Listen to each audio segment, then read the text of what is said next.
you call it a press anyway. We have before us our Vice Chancellor, Professor Mumba. He needs no introduction to many of us here. We've interacted in many fora. We also have our Deputy Vice Chancellor, Tamara Kambi. I'm sure some of you are meeting her this time. We have our Basa here, Mr. Kwambwe Arnold.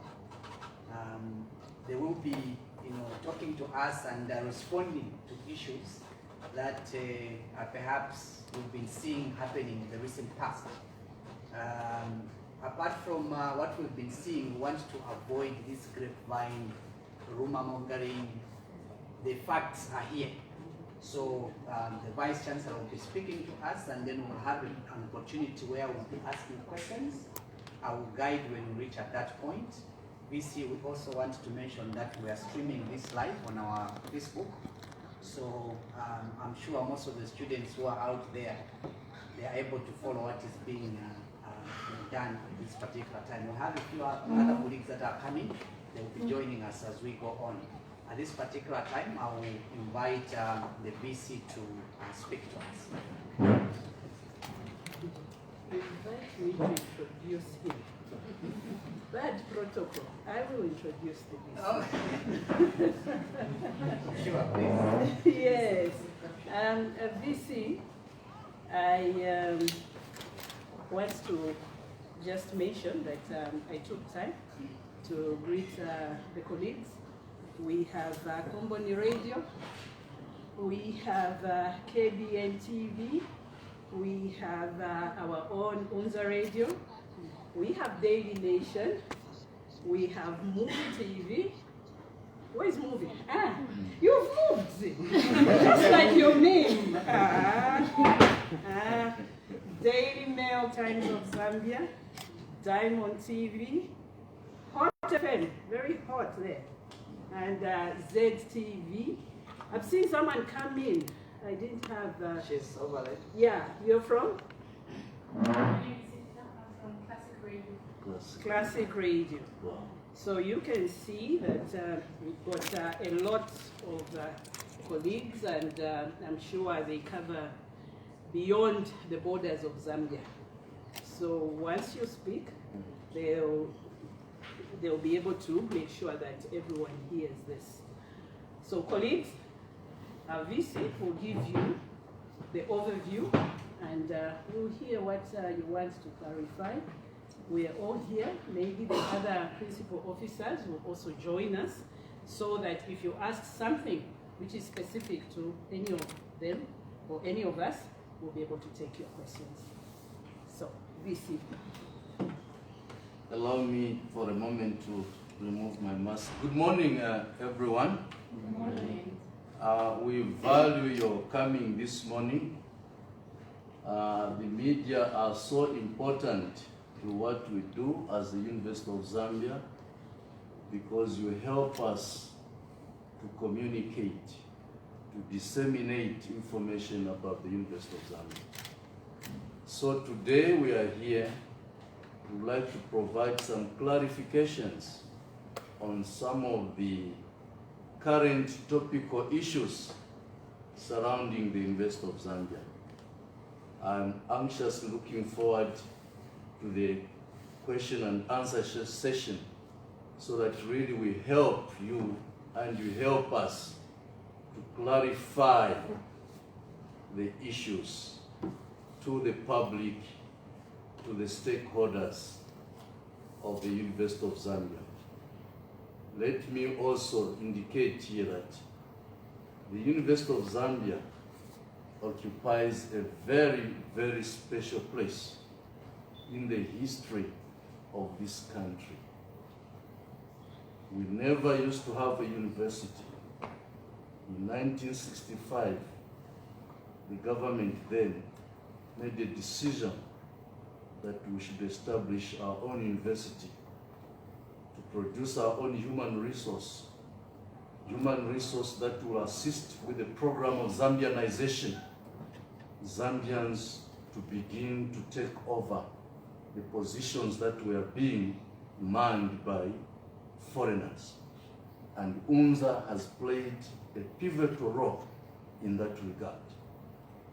You may also wish to know, since many of you are relatively young, that this university was built by the sweat of the people of Zambia, men and women who contributed chickens, goats, cows, money, bricks to build this university. So it has a legacy, and that legacy must carry on.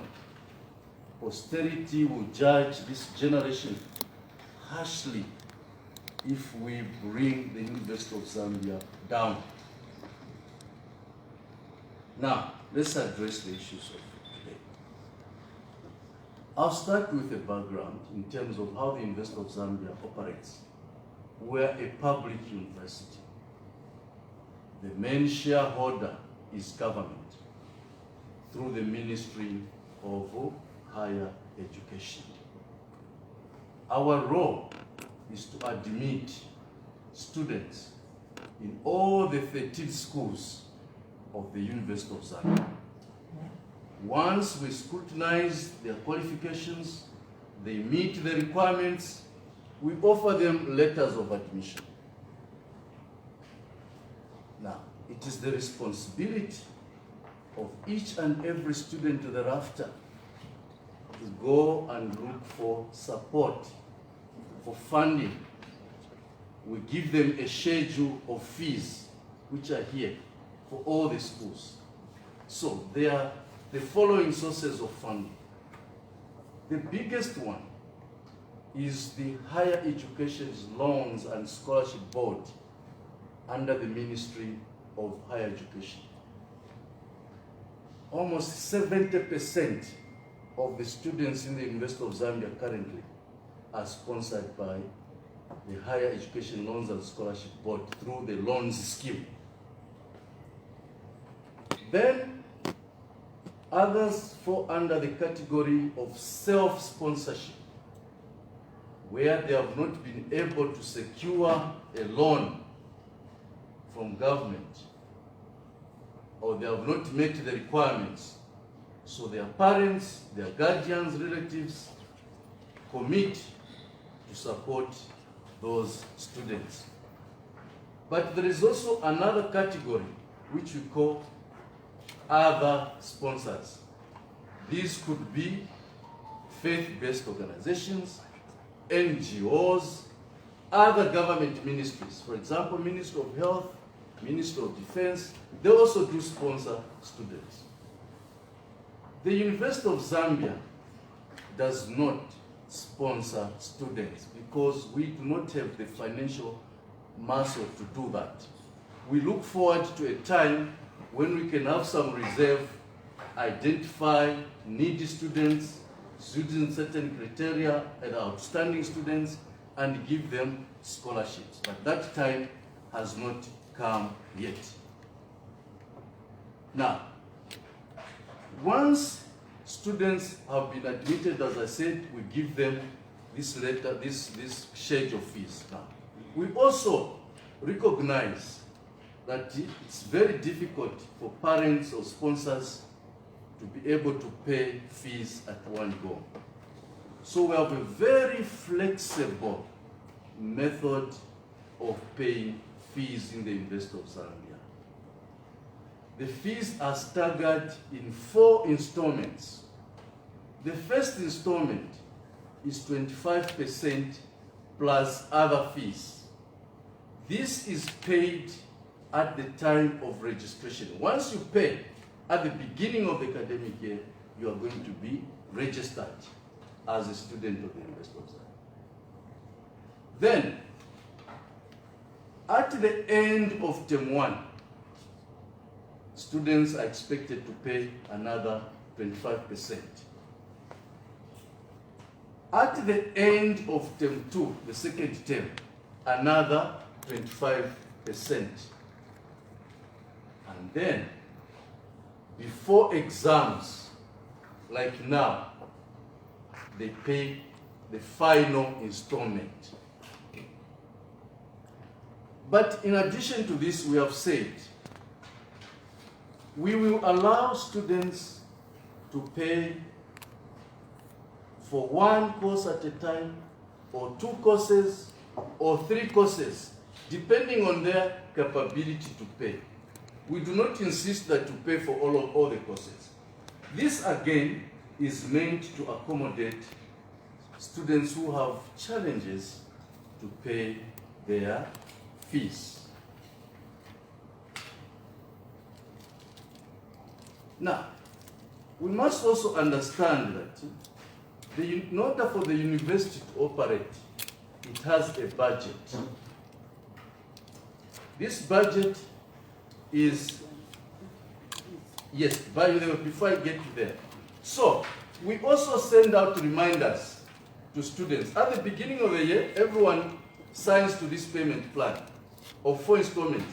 There is no student in the University of Zambia who can claim not to be aware of this payment plan. If they tell you so, they are not being truthful.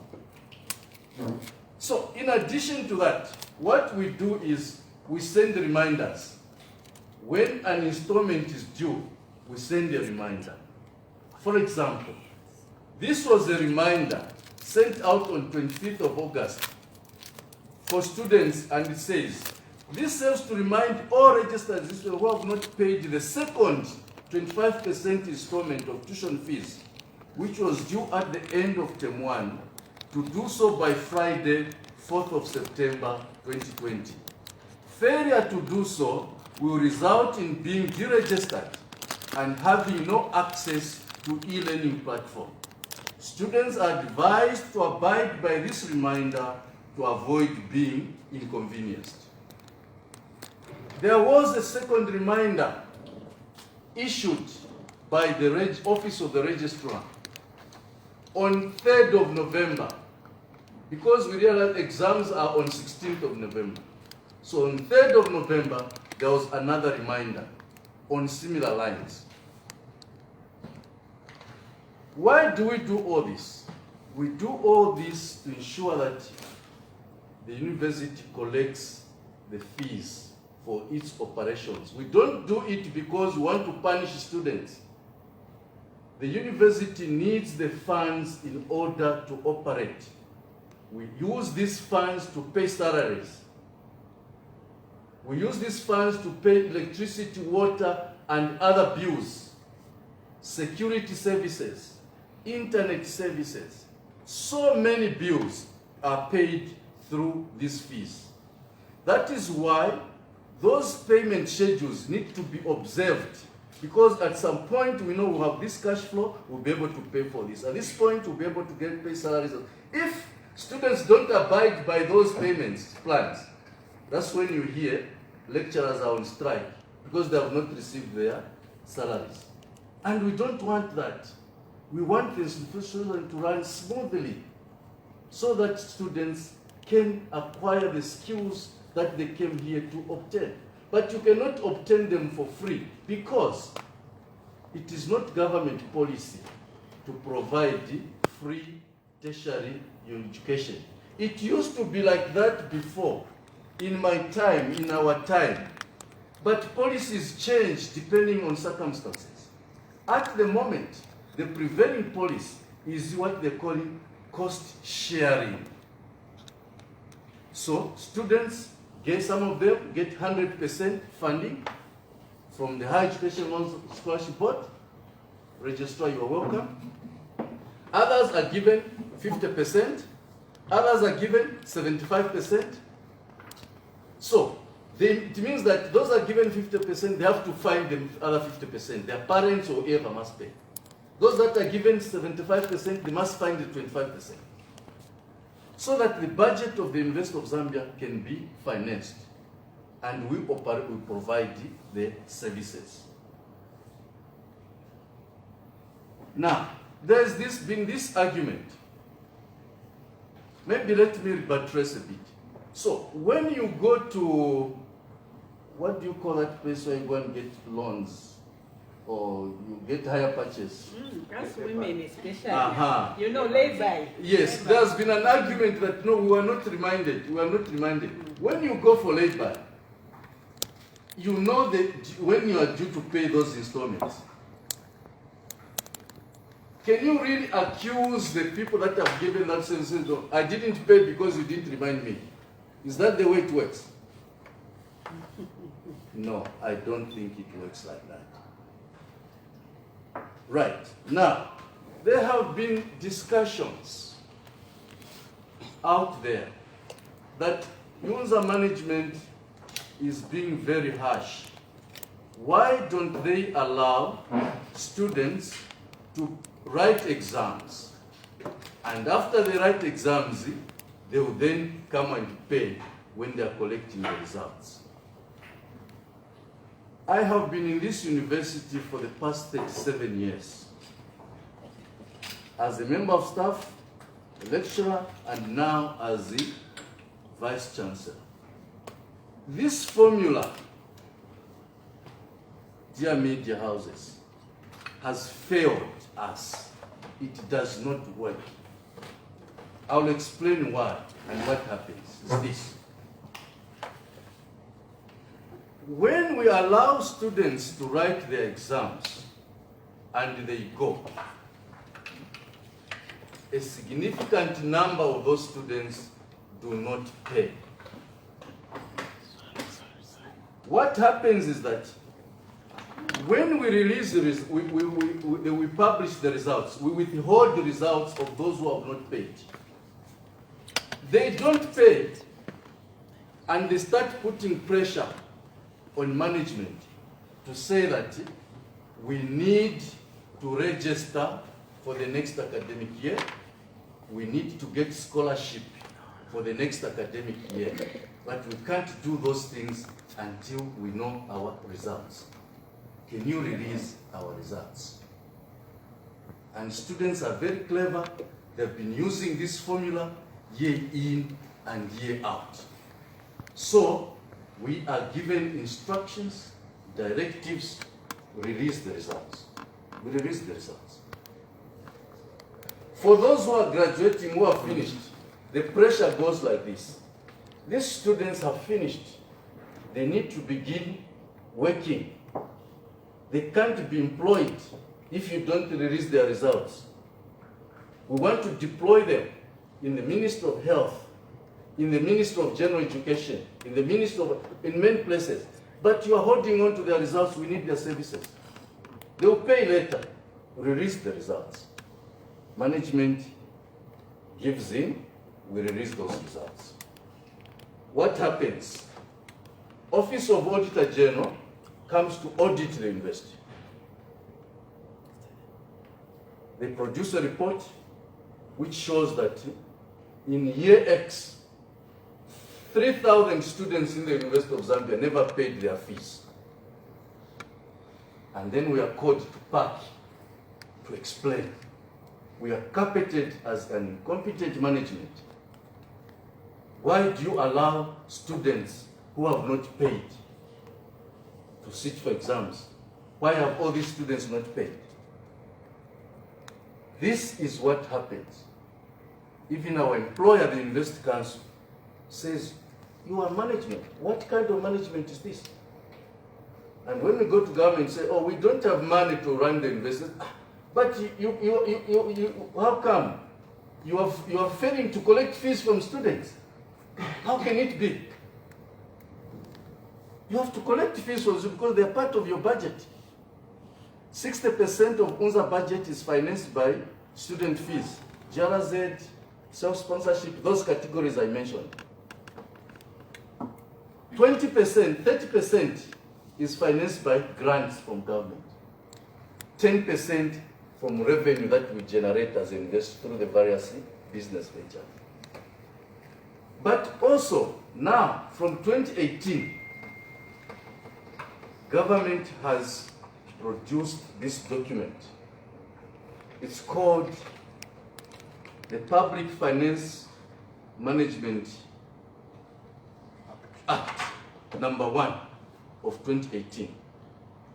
And in this act, I'll paraphrase, any CEO of a public institution who fails to collect public revenue, and public revenue includes fees,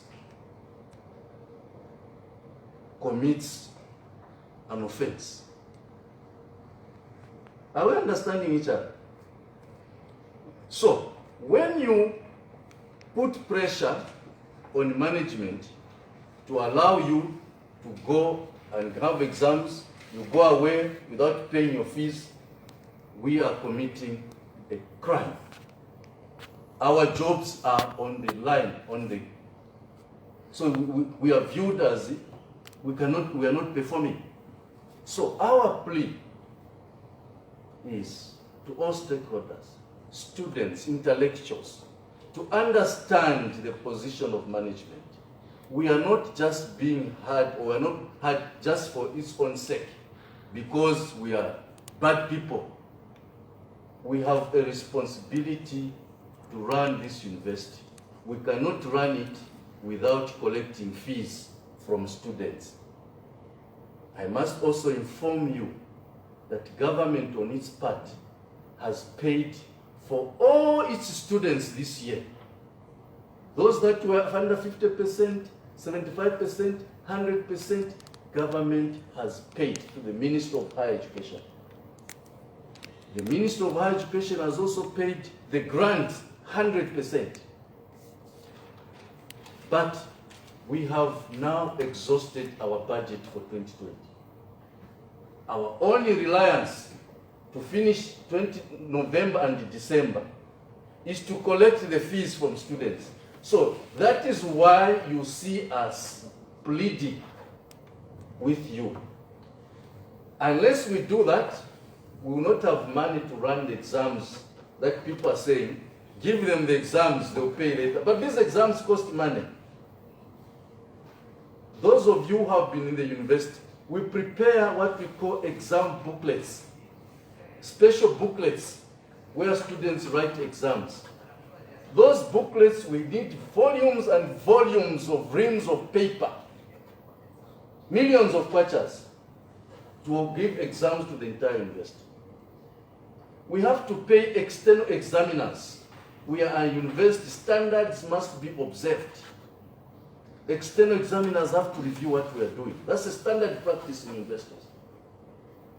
Those in the sciences, they have to have practical examinations. We have to buy reagents, chemicals, some of which are brought from outside, from South Africa. We have to bring them in. So when you say, give us exams, let me go and write exams without paying my fees. How is that possible? How? So ladies and gentlemen, help us to manage this institution. I gave you the legacy of Unza. But what we are doing now, what I saw happening last night, does not augur well for Unza, which has now risen in African rankings among the top 20 universities in Africa. We're number 18. But with the kinds of images I was seeing last night, that is subtracting from the successes that we have achieved. So I'm appealing once again, we have extended an amnesty to students. This exam is ending on 16th of November. 30th. Or 30th, I beg your pardon. We started 16th of November. We are ending on 30th of November. If you have missed any paper or papers and you have not been able to find money, we are saying we'll give you another chance in December to write a deferred exam. So your parents can find monies in the November salaries, December salaries, for you to be able to pay your fees. Because we need those fees to pay salaries for staff. The same staff who are giving you exams, they will not mark those papers. They will not release the results if they are not paid their salaries for November and December.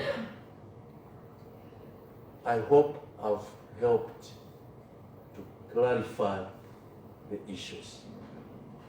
Have I left out anything? Just to buttress, Mm-hmm. no student has been checked. Yeah. They are all in their rooms. And like the VC has ably said, all we have said is, if you haven't paid because of whatever reason, can you please now make sure you pay? And there's still an opportunity. This academic year runs up to 31st of December. So as long as you can bring in the money before we get to the deferreds, you are going to be given the chance. So we are failing to understand when we're being labeled as not being understanding, because we've bent backwards to try and make sure the same COVID which has affected the students has affected all of us, including the staff, including the principal officers in front of you. We are all in this COVID era. We all trying to do the best that we can. And the other thing, to just mention again what the BC had said, we have exams in a phased manner. The ones who are here are the finalists and those who are the year before. The monies that are being owed, some of them go way back to first year. Yeah. We don't have the first years yet.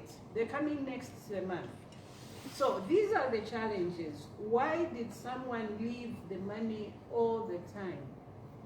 And they are finalists. They're going. If they don't pay, then who pays?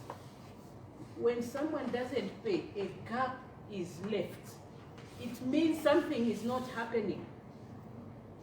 Either there will be no internet, there will be no water, there will be no electricity, there will be no salary. Something gives. That's all we are trying to say. And through you, the fourth estate, can you please take our plea that all we are trying to do is to do the right thing for all of us. Thank you, DVC. Just also to add that it's very interesting.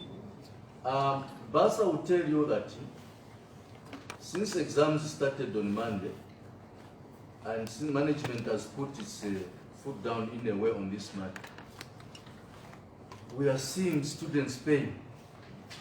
Meaning that students were either holding on to their money or the parents were holding on to the money. So progressively, the collections are increasing.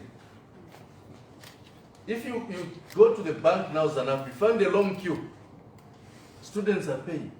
And that's what we want students to do. They should pay. We are not asking for too much.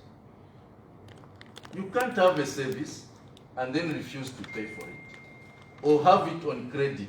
Universities do not run on credit. I've explained to you why we need money at every stage. So we can't offer you service and then you're going to pay next year. You are going to put us in problems. You are going to break the law. Thank you. I think at this juncture, we will invite questions. Thank you very much, VC. We'll move this way. I think we'll be taking 3 questions. Thereafter, I'll ask the VC or indeed anyone else who can pick it up from there to respond. As you ask your question, please, again, you can be just enough to tell us who you are and where you're coming from. Thank you so much. The hand over. Good afternoon. Priscilla from Zambia Management. Priscilla? Yes. My questions are, I would like to know the approximate number of students that we have here at Unza. And if you may, can you also aware of how, just an approximate figures of how many are undervisory and how many the categories you gave us those that are under battery, other sponsors, whatever.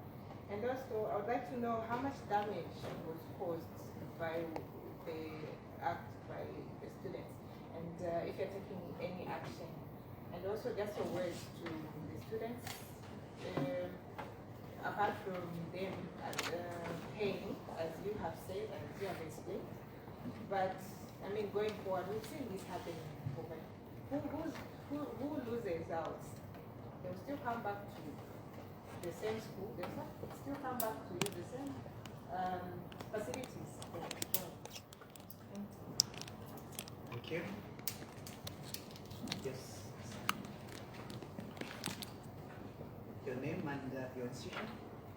Maybe even before you do that, there were those who came in. Maybe those need to introduce themselves. Okay. Yeah. Good afternoon, I'm Lucky Piri from ZMS.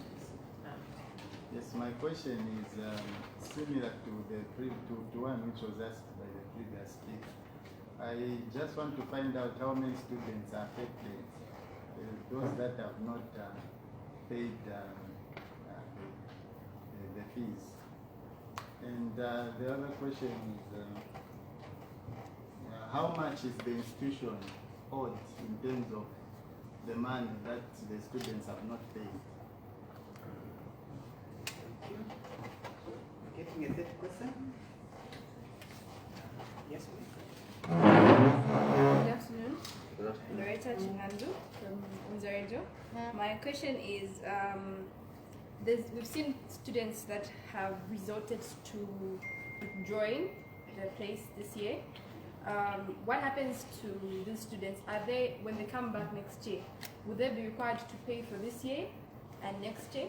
And then also there's concern amongst students that they have user fees, especially the ones that are at home.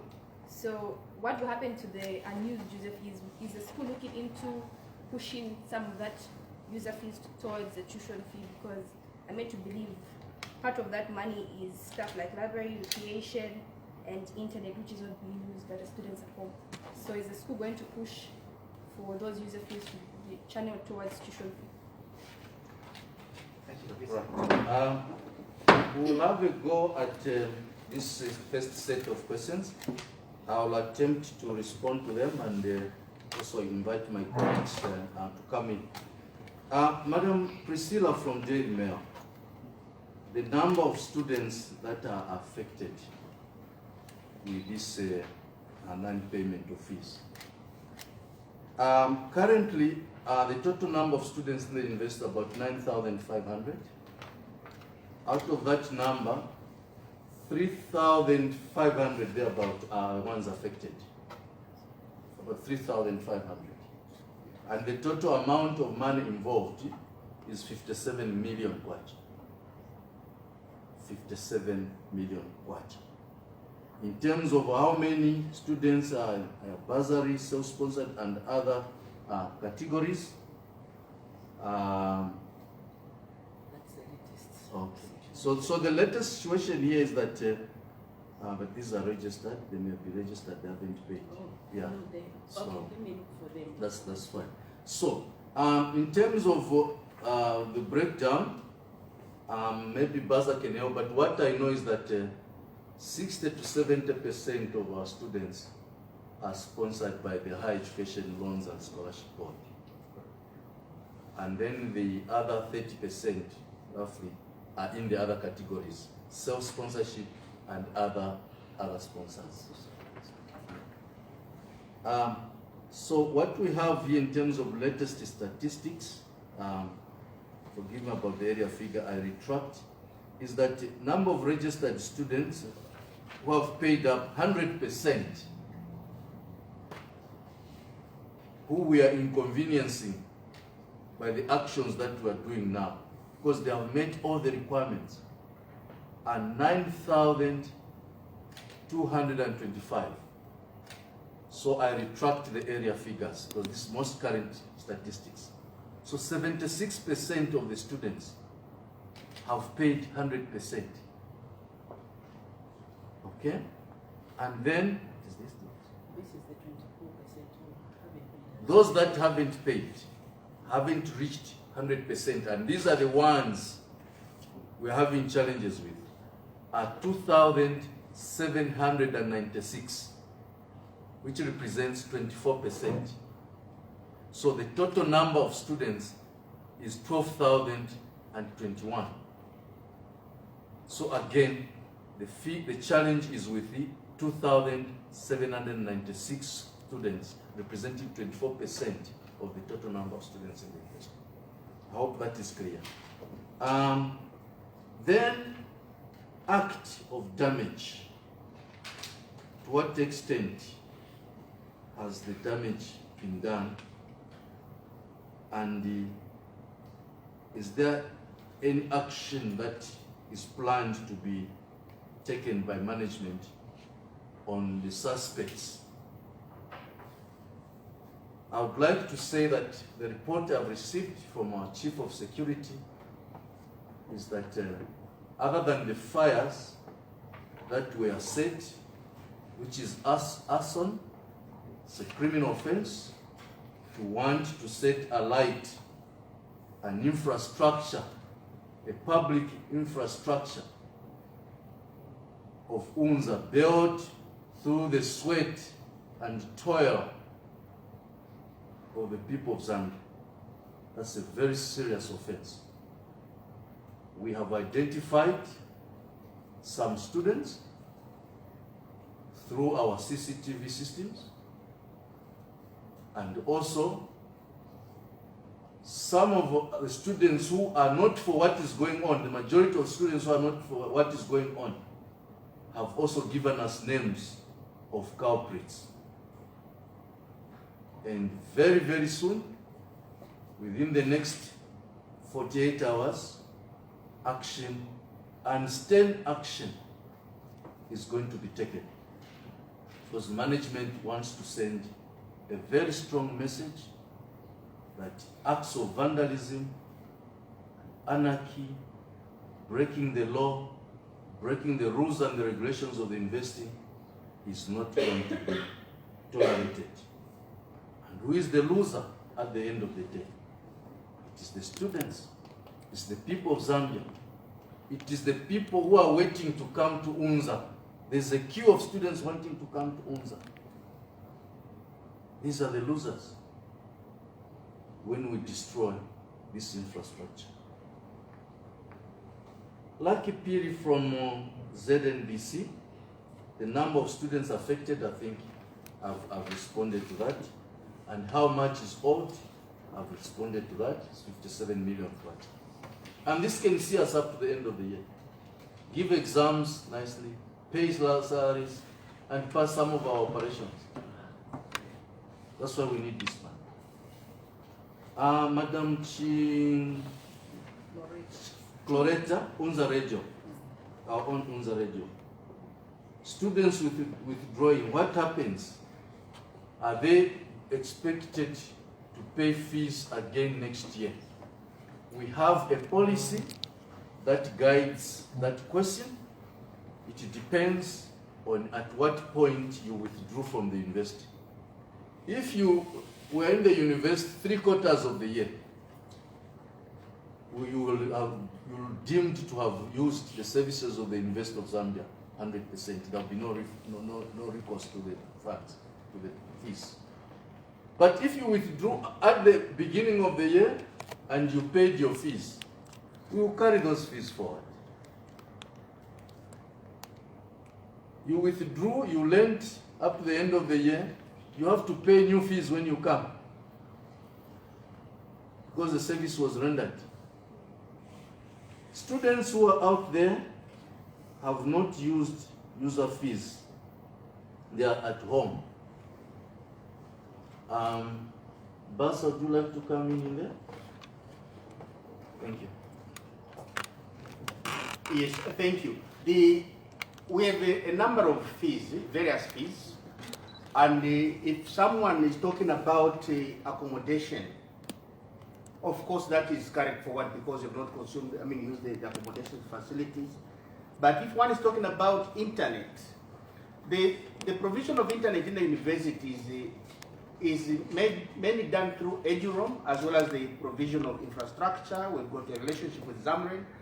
And students, wherever they are in the country, they are able to access internet of Unza using the EduRoam provided through Zamren. So it depends on what type of fees. You go to the nearest school, there is EduRoam there.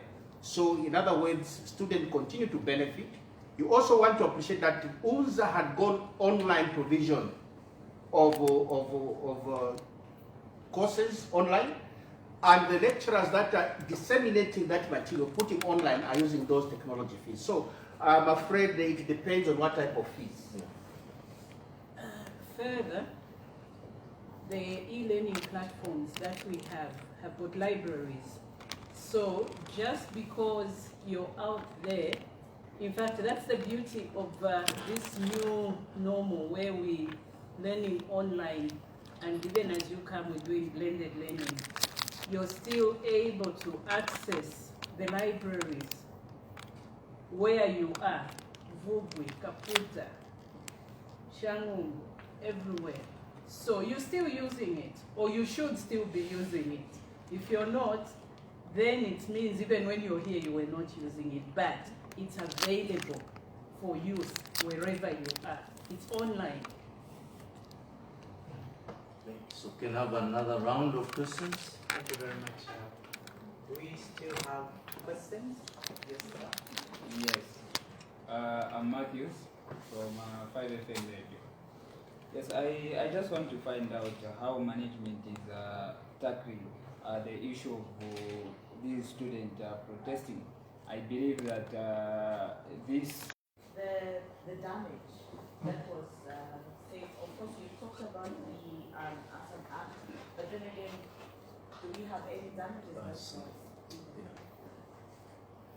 Thank you. Any other question, or can still come back to you? Mine is just on the money you mentioned that you got all the grants from government. Yes. And all the student Fees, yeah. fees. How much has government given you? And also maybe how much has been paid? Just for some background information that we need. Yeah. Thank you. I'll start with that one. There are three already. Maybe I'll finish with that one. There has been no damage that has been done. The fires which were set were very quickly put out by our Unza security. So they did not get any beyond the stairs, beyond the ground where the fire was lit. So we thank God for that, and also the quick action by Unza security. Otherwise, we would have been talking about something else today. Right. Yes, let me go to that question by Priscilla, and then I'll come back to your question. Yes. The figures, we have them on our fingertips. You do the sums.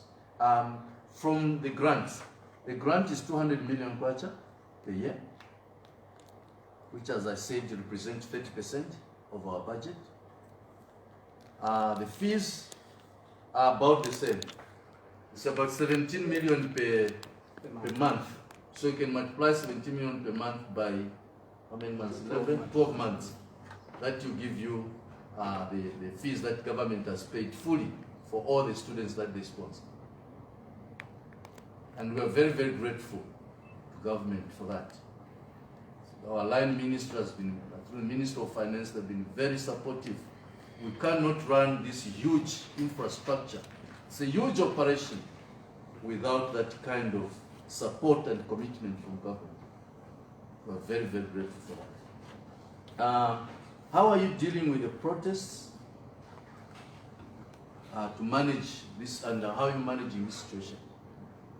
This gathering here is part of us trying to manage the situation, to calm down our students, to try and reason with them that we are a very understanding management. We have no intention to punish our students. But at the same time, we have a responsibility. The people of Zambia have entrusted this management with the responsibility of running this jewel of an institution. And we have to do certain things, and we have to do them right. And as I said, those that have been identified are going to be dealt with sternly as a deterrent to others that might be thinking of similar actions. Currently, as we are speaking, the situation is calm, it's back to normal. Exams are going on. So please help us to dispel the misinformation that is going on about management decision that we have taken. That will really assist us. Maybe my question is still hanging on that one. Okay. Because I was talking about internationally or Africa in terms of your ranking. Yes, yes. Unfortunately. And also, we've seen this has been a problem. At Unza there is a protest. So maybe just how are you engaging yourselves to ensure that this problem is sorted out? Reputation damage, unfortunately, is given when students behave in the manner that has happened in the past 24 hours. It definitely does affect our reputation, our rankings. I hope that the quick firefighting that we have done can help to minimize that damage. But I think we need education. The answer is communication, communication, communication to our students. And indeed, the sponsors to understand why it is important that they support this management. Otherwise, their wards, their children, their sons and daughters will not get the education that they want. So I think it's about educating them. Our communications and marketing unit, our dean of students, the counselors, the counselors that we have in the university, management. We also need to start bringing role models to come and speak to our students. And also my appeal is that we need to depoliticize the university. We are polarizing this institution. Let individuals do their politics as individuals outside the university. But when we come here, let's focus on the mandate of the university, teaching and learning, generation of knowledge, publications, patents, community service, community engagement. I add innovation and industrialization. That's what is going to change our country. We need that human resource which we produce here to be the drivers of economic development. Thank you. Just to add to your question, this gathering, we have not underestimated it. Like I said at the beginning, we know you are reaching beyond the boundaries of this country. So, with the statistics he has given, you can see it's a minority who are trying to be difficult. And even if we were to now drill down, some of them, they have been given the monies by their guardians, by their parents, but they're trying to just be difficult. So we believe that having given you this honest truth, it will pervade everywhere to know that this is not a problem as it is being put out there. We saw some of the social media clips in the night where they were saying the VC's office is burnt. No. There's nothing which was burnt. Like we have said, there were just fires which were lit around, so there was no damage. So please pass on the truth that there was no damage. It's just a few minority students. The student union itself has got its structures. The structures were against this. So it's just a few, I am hesitating to use certain words like disgruntled. So I haven't used that word, but it's a few students who are trying to be difficult. Yeah. And we believe that with such meetings, and we'll continue talking to them, they actually have been coming to our offices and we've been talking to them. Yeah. In fact, DVC, I would like to add that we can invite the media to come and take photographs of our offices. You'll see that there is no sign of any fire anywhere.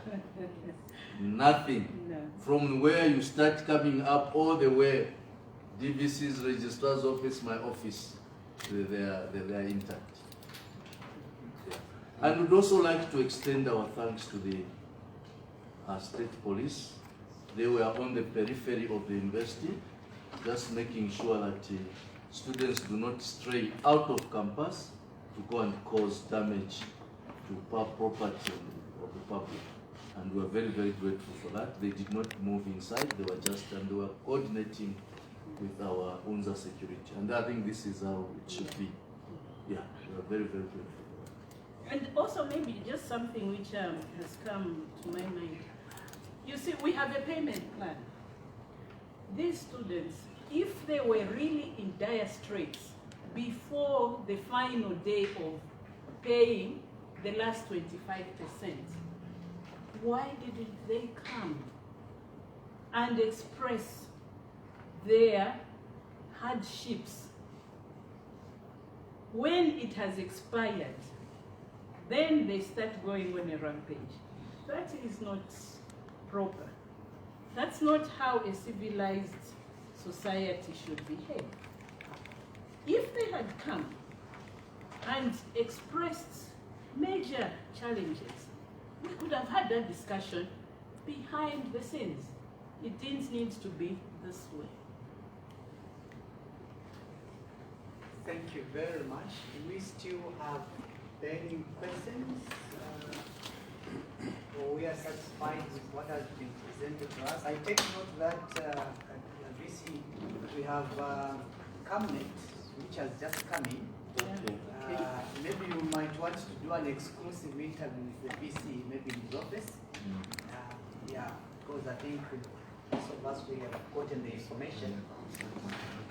So thank you very much. May I take this opportunity to thank you? Just a minute. Just a minute. There is an issue which we did not address, and thank you, Registrar, for reminding me this. And it's a serious concern for management. We have also discovered that there are people from outside who are not necessarily students, who come into the university to try and influence students or even lead the riotous behavior that is going on here.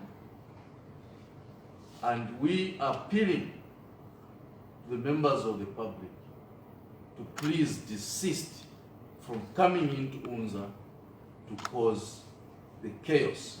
We do not need that.